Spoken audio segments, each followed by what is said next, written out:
Okay, I want to apologize right now if there are any visual or audio problems in this video.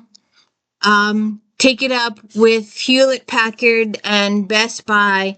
They both have done extensive diagnostics on this computer and say there's nothing wrong with it. So you be the judge. And please check out my Flashback Mondays. Review all the books in Romantic Time Book Review magazine. Try to do a few from each category: historical romance, mystery, sci-fi, paranormal, the whole nine yards. Please also check out my Star Trek recaps on Fridays and my If Then episodes on Friday. We've got some really good ones coming up. And anyway, welcome to the D. Louise book series. I'm Christina Kristina. This is where we read books and talk about books. It's just me reading books, talking books. No special effects, no theme music, none of that stuff going on here. If you could spread the word, check out my If Then videos. I did one on Black authors. No one has watched. Paranormals. I did vampires. I did Native American authors. Tony Hillerman. That's a great series. Anne Hillerman, I did Lost Birds. She complimented on me. That made my week. She actually saw my video and liked my video. That was awesome. If other people could like my videos too, that would be awesome. I worked so hard on the If Thens. I did homicide. I did forensics. I did private eyes. I did detectives. I did a host. So I'm getting ready to do a whole bunch of ones for Halloween. So we'll see how that goes. We are just about finished with J.L. Ward's Black Dagger Brotherhood, James Patterson's Alex Cross series, and we are working on C.S. Harris Sebastian St. Cyr series. But I took a break from those. This came in. Murder at Vinland, a Gilded Age Newport mystery. Alyssa Maxwell, we've been reading her. And Emma Cross, who is now with Emma Andrews. It was a good. She has her nanny is her cook, her housekeeper, and she's a distant relative of the Vanderbilts, distant, and she started out as a newspaper reporter, socially. Now she's doing more of the crime beat. Her and her husband own the newspaper, or he owns the newspaper, but he had to talk her into a lot of stuff. They had to do lots of. Emma had to get off her high horse and compromise if she wanted happiness. She was trying to earn her way into stuff, and like her childhood home, she wanted to save up to purchase said home. And he went and bought it for her as a wedding present, and she got all bent out of shape because she wanted to do it herself. She wouldn't accept it as a gift. It was here. And she also was in love with him, but his family had some issues with it, and there's still some issues there. She had a lot to get through, but she finally got past it, and they're finally all married. And Jesse Wyatt is the detective, and she had a little side sort of thing with him. Nothing, it was just conversational. There was no other stuff there. But so she's now happily married with Derek, and they're running the newspaper, and there's a little bit of a murder mystery coming on, and Emma's not feeling so good the whole book. And I knew instantly what the thing was. It took the character the entire effing book to figure it out. In fact, she didn't figure it out. Somebody else had to figure it out for her. But she goes to a house party, and there's someone from the Audubon Society. I can't say that. AU. I know I made a thing of trying to. AUDUBON. Out of the Bird Society. They do bird watching. They save birds. They do all this stuff for birds and trees and stuff. So she's going to this luncheon, and she meets Mrs. Roosevelt, the president's wife, and they have a small, just exchange words conversation. And she has quite a few conversations with other people. There's some new people in town. Also, her and Derek and Emma are they want to buy the property next to Emma's house. It is vacant and they want to buy it and they want to build it and do a school that everybody can attend, not just the elite, but everybody. So they're working on that too. So the ladies that own this land supposedly come to town to finish make the finalization on the transaction.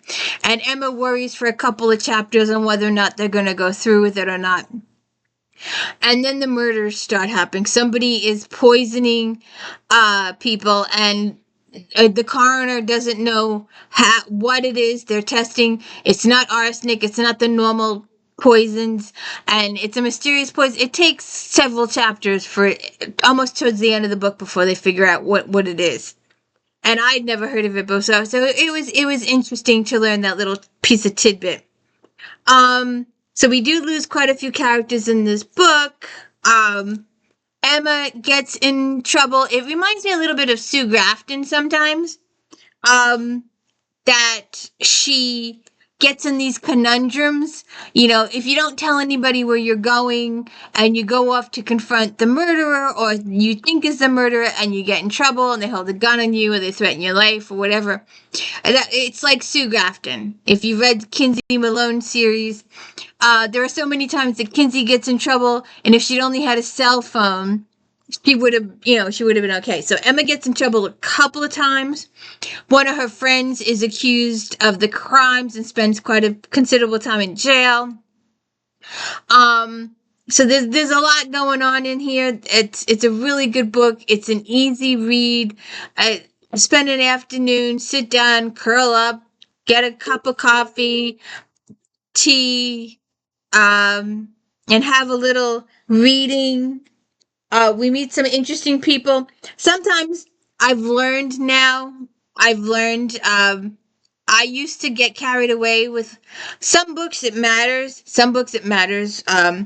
with all the characters, but now I've learned who my core group is in this book. Nanny and Katie, Emma's employees, and they're actually more family than employee. And then, of course, Derek. And then we have Grace and Neely, her cousin, and their kids. So there's a small group. Oh, and Jesse and his partner. So you have a small group of the cops, and you have a couple of stragglers here and there. But those are basically your core group. Because sometimes she'll throw so many characters at me, and I'm trying to keep track of them all. And I've now learned who my core group is, so I don't really have to jot down who everybody is anymore, because I know who my core group is, and that's what's basically important to me, is knowing who my core group is. So we get to Murder in Vinland. It's book 12 in the series, and I've done all the other books in this series, so please check out all my other videos for this series. So it's Newport, Rhode Island, August 1901. Even flanked by the palaces that were Ochre Court and the Breakers, the red sandstone mansion dominated the near horizon like a mythical castle. Framed by the Atlantic, the house spread its wings as if it's an invitation to the men who had inspired the building of it. Men who had braved the perils of the sea in their open longboats to explore our shores a millennium ago. As I drove my carriage past the gatehouse and onto the circular driveway, I recall how the former owner, Catherine Laura Wolfe, had been inspired by the old stone mill in Toro Park, which many said had been built by visiting Vikings. So maybe that's why it was named Vinland. Several ladies called my name, and I paused to exchange greetings. My Aunt Alice Vanderbilt and her daughter Gertrude Whitney caught sight of me and hurried over the crowd between us, parting like scattering leaves at their approach. Aunt Alice, the Mrs. Vanderbilt, even in widowhood, had that effect on most people. It had been 2 years since Uncle Cornelius had left us, and Aunt Alice had abandoned black crape and veils in favor of gray with lavender trim.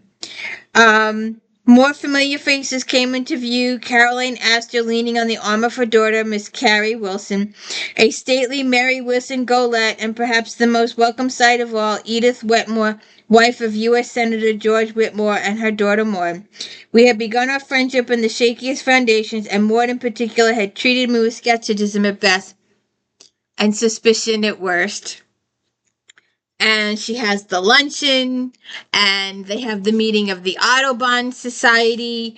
They're trying to create one here. They have one in Florida. And one of the guests is mad at the other guests because the one of the people that had started this society in Florida is one of the people that's killing all the birds in Florida and the flamingos and stuff like that. So it's a really good read. You'll have to find out. Several people get murdered by various methods, and Emma has a couple of scrapes in here, and Derek and company save her. And she also has a personal surprise at the end of the book. I hope the author does not use this to end the series. A lot of authors will use it to end the series, but I hope she doesn't. It's a little personal surprise there. So if you could please hit the like and subscribe and let me know, if you like the book and all. I was going to read, oh yeah, I said that already about the guy in Florida. So those were my notes. So, if you could please hit the like and subscribe, and don't forget to check out my If Then on Fridays, my Star Trek Next Generation on recaps on Friday, and my Flashback Mondays, and of course, my daily book reviews.